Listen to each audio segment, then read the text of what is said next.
मैं कशिश और आप देख रहे हैं नेक्स्ट 9 न्यूज। सभी को मालूम है कि रशिया और यूक्रेन का युद्ध लगातार जारी है। लगभग अब 2 महीने होने वाले हैं और कोई भी पीछे हटने को राजी नहीं है। कितने लोग अपनी जान गंवा चुके हैं, लोगों का आशियाना उजड़ चुका है, लेकिन फिर भी यहाँ तो ना पुतिन पीछे हट रहे हैं और ना ही जेलेंस्की पीछे हट रहे हैं। वहीं पर आपको बता दें कि राष्ट्रपति व्लादिमीर जेलेंस्की का कहना है कि हम निश्चित तौर पर कह सकते हैं कि रूसी सेना ने डोनबास का युद्ध शुरू कर दिया है। और बात यहाँ तक कही जा रही है कि अब तो वो दिन दूर नहीं, वो तारीख दूर नहीं जब परमाणु बम का इस्तेमाल किया जाएगा। यानी कि साफ साफ तरीके से देखा जा सकता है कि ना ही रशिया मानने को तैयार है और ना ही यूक्रेन मानने को तैयार है। तो आइए चलिए इस खबर में जानते हैं कि आखिरकार अब लेटेस्ट अपडेट्स क्या चल रही है, क्यों कोई भी यहाँ पर देश पीछे हटने को राजी नहीं हो रहा है और बाकी देशों का इसमें क्या अपना फायदा निकाल रहे हैं या फिर उनकी मदद करते हुए नजर आएंगे। बता दें कि राष्ट्रपति व्लादिमीर जेलेंस्की ने कहा कि अब हम निश्चित तौर पर कह सकते हैं कि रूसी सेना ने डोनबास का युद्ध शुरू कर दिया है। लंबे समय से वो इसकी तैयारी कर रहे थे। यूक्रेन की सेना ने कई हफ्ते पहले डोनबास में रूस के बड़े हमले का पूर्वानुमान लगा लिया था। जी हाँ, बता दें कि यूक्रेन की राजधानी कीव के अधिकारियों ने कहा कि रूस ने पूर्वी यूक्रेन में बड़ा हमला शुरू कर दिया है। इससे राजधानी कीव पर कब्जे में विफल रहने के बाद रूस के हमले का नया चरण शुरू हो गया है।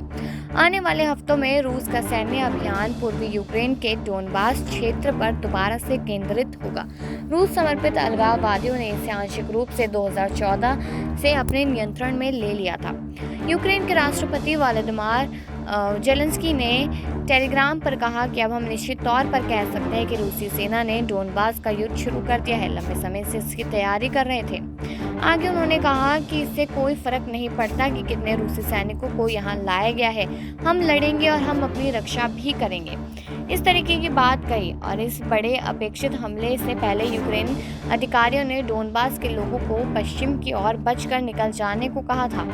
कीव के राष्ट्रपति चीफ ऑफ स्टाफ एंड्री एनयाक ने कहा कि दूसरे दौर का युद्ध शुरू हो चुका है। डोनबास पर नियंत्रण से रूस को कब्जा किए गए क्रीमिया के लिए दक्षिणी कॉरिडोर मिल जाएगा। दक्षिण में रूस मारियोपोल बंदरगाह पर कब्जा करने के लिए पूरा जोर लगा रही है, जहां बची हुई यूक्रेनी सेना ने निर्णायक लड़ाई लड़ने का फैसला किया है। लेकिन मारियोपोल की खराब हालत के बावजूद एक वरिष्ठ अमेरिकी रक्षा अधिकारी ने कहा कि मारियोपोल को लेकर अभी भी लड़ाई जारी है। रूस ने पूर्वी यूक्रेन की इस लड़ाई में अपने 11 बटालियन टैक्टिकल गुप जोड़े हैं। इसमें हथियार, हेलीकॉप्टर और लॉजिस्टिकल सपोर्ट भी शामिल है। अब यूक्रेन में रूस की 76 बटालियन युद्ध लड़ रही है। वही सोमवार को यूक्रेन की सीमा पर नई अमेरिकी सैन्य सहायता का पहला जहाज पहुंचा, जिसे रूसी आक्रमण के खिलाफ यूक्रेन को दिया गया। 13 अप्रैल को अमेरिका के $800 मिलियन के सैन्य उपकरण यूक्रेन को देने की घोषणा की गई। इसमें हेलीकॉप्टर, होवित्ज़र, मिसाइल और बर्खास्त बंद वाहन शामिल हैं। वही यूरोपियन यूनियन के साथ अपने संबंधों को मजबूत बनाते हुए और 27 देशों के समूह ईयू में शामिल होने की प्रक्रिया को आगे बढ़ाते हुए जेलेंस्की ने कहा कि यूक्रेन को अगले कुछ हफ्तों में ईयू सदस्य देश के तौर पर पहचान मिलने की उम्मीद है। उन्होंने यूक्रेन में यूरोपियन यूनियन के राजदूत को 2 अंकों में यूरोपियन यूनियन मेंबरशिप एप्लीकेशन पर किए गए सवालों का जवाब दिया। European commission chief Ursula von der Leyen ने मार्च में यूक्रेन को यह सवाल भेजे थे। जी हाँ, जिसकी वजह से लगातार अब जवाब देने का तांता बना हुआ था, लेकिन अब उम्मीद लगाई जा रही है कि यहाँ पर जवाब भी दे दिया जाएगा और उसके साथ साथ यहाँ पर अब काफ़ी कुछ और करने की उम्मीद भी है, क्योंकि जिस तरीके से युद्ध लगातार बढ़ता जा रहा है और थमने का नाम नहीं ले रहा, सिर्फ और सिर्फ लोग अपनी जान गंवा रहे हैं, तो कुछ ना कुछ इसके लिए खास कदम उठाने बेहद ज़रूरी है। बता दें यहाँ पे कि रूस के राष्ट्रपति व्लादिमीर पुतिन ने कहा कि रूस के खिलाफ पश्चिमी देशों के लगाए गए प्रतिबंध नाकाम साबित हुए हैं। पुतिन ने कहा कि पश्चिमी देशों को उम्मीद थी कि हमारी वित्तीय आर्थिक स्थिति तबाह हो जाएगी, बाजार में दहशत फैलने, बैंकिंग प्रणाली के ध्वस्त होने और दुकानों में सामानों की कमी हो जाने की स्थिति बन जाएगी, लेकिन आर्थिक हमले की रणनीति विफल हो गई।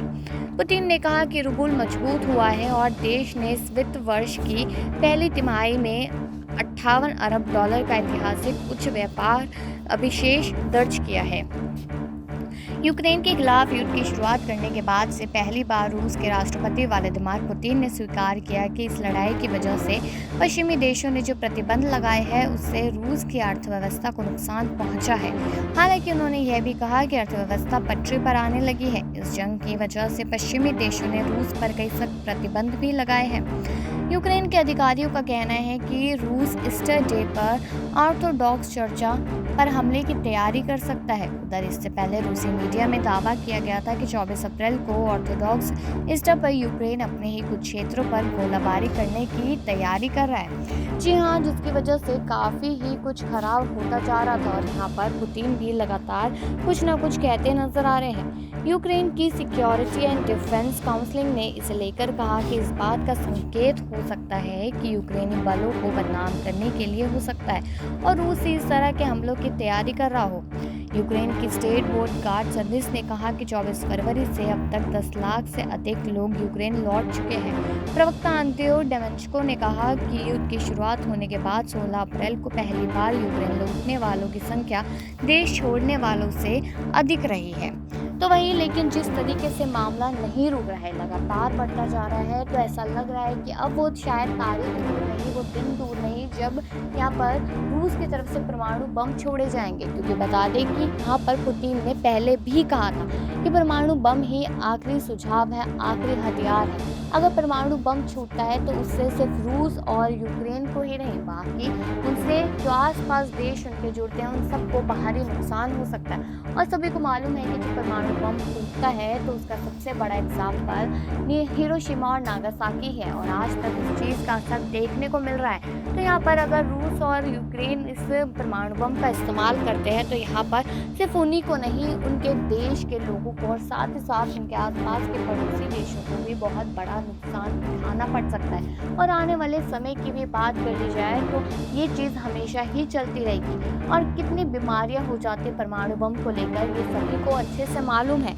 लेकिन यहाँ पर समझने की कोई कोशिश नहीं कर रहा। इसके साथ साथ बता दें कि खार्किव काउंसिलिंग ने भी कहा कि रूस ने शहर के आवासीय इलाकों पर भारी गोलाबारी की है। इनमें लोगों की मौत, निधन हो गया और इसके अलावा काफ़ी लोग यहाँ पर घायल भी हो गए थे।